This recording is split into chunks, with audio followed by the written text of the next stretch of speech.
हर हर महादेव। आप सबको आने वाली अनंत चतुर्दशी की हार्दिक शुभकामनाएं।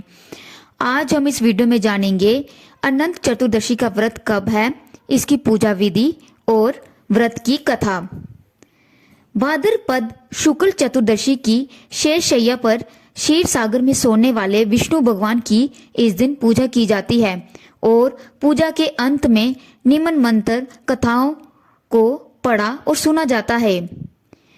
ये विष्णु कृष्ण रूप हैं और शेषनाग काल रूप से विद्यमान रहते हैं। अंत दोनों की सम्मिलित पूजा की जाती है। पूजा विधि: प्रातः नित्य क्रिया तथा स्नान आदि से निवृत्त होकर चौकी के ऊपर मंडप बनाकर उसमें अक्षत सहित या कुशा के 7 कणों से शेष भगवान विष्णु भगवान की प्रतिमा या मूर्ति या फोटो को स्थापित करें। उसके बाद आप 14 गांठ लगाकर हल्दी से रंगे कच्चे डोरे को रखें और उस डोरे को गंध, अक्षर, पुष्प, धूप, दीप, नैवेद्य से उस डोरे का पूजन करें। तत्पश्चात अनंत देव का ध्यान करें। शुद्ध अनंत को अपनी दाईं भुजा में धारण करना चाहिए। ये धागा अनंत फल देने वाला है।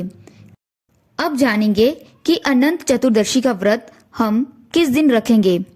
जैसे कि चतुर्दशी तिथि शुरू हो रही है 6 सितंबर 2025 सुबह 3:12 पर और तिथि का समापन हो रहा है 7 सितंबर 2025 सुबह 1:43 पर। ऐसे में हम सब व्रत को 6 सितंबर को यानी शनिवार को अनंत चतुर्दशी का व्रत रखेंगे। तो अब हम सुनते हैं अनंत चतुर्दशी की व्रत कथा। कथा इस प्रकार से है। महाराज युधिष्ठिर ने जब राजसूय यज्ञ किया उस समय मंडप इतना मनोरम बनाया कि यल स्थल की भिन्नता प्रतीत ही नहीं होती थी। कहीं से टहलते टहलते दुर्योधन भी उस यज्ञ मंडल पर आ गया और द्रौपदी ने ये देखकर उपहास करते हुए कहा कि अंधों की संतान अंधी ही होती है। ये बात उसके हृदय में बाण की तरह लग गई तथा बदला लेने की मन में ठान लिया। कुछ दिनों बाद ही उसने पांडवों को बुलाकर दूत क्रीड़ा में परास्त किया। हार होने पर उन्हें प्रतिज्ञा अनुसार 12 वर्ष का वनवास दिया।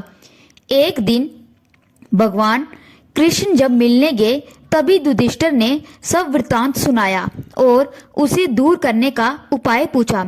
तब कृष्ण बोले कि विधि पूर्वक अनंत भगवान का व्रत करो, तुम्हारा खोया राज्य पुनः प्राप्त हो जाएगा। इसके बाद श्री कृष्ण ने एक कथा सुनाई।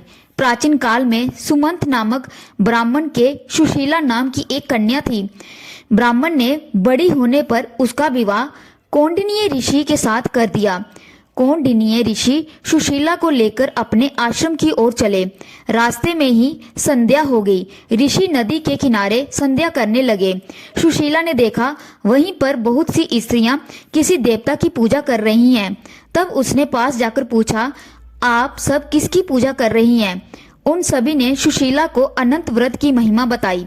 सुशीला ने वहीं उस व्रत का अनुष्ठान किया और 14 गांठों वाला डोरा हाथ में बांधकर ऋषि कौंडिन्य के पास आई।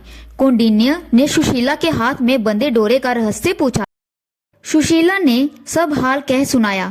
कौंडिन्य ने डोरा तोड़कर अग्नि में डाल दिया। इससे भगवान अनंत का बड़ा अपमान हुआ। परिणाम ये हुआ कि ऋषि सुखी ना रह सके और उनकी सब धन दौलत समाप्त हो गई। तब उन्होंने सुशीला से इसका कारण पूछा तो सुशीला ने अनंत डोरे की याद दिलाई। कौंडिन्य ने ऋषि पश्चाताप से उद्विग्न होकर उस डोरे के लिए वन में चले गए। वन में काफी दिन तक घूमते घूमते वे एक दिन भूमि पर गिर पड़े।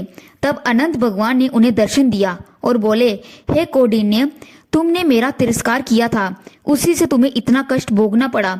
ज्ञान हो गया हो तो अब घर जाकर अनंत का अनुष्ठान करो। इससे तुम्हारा दुख दारिद्र्य सब मिट जाएगा और धन दाने से संपन्न हो जाओगे। तो ये थी अनंत चतुर्दशी की व्रत कथा। हर हर महादेव।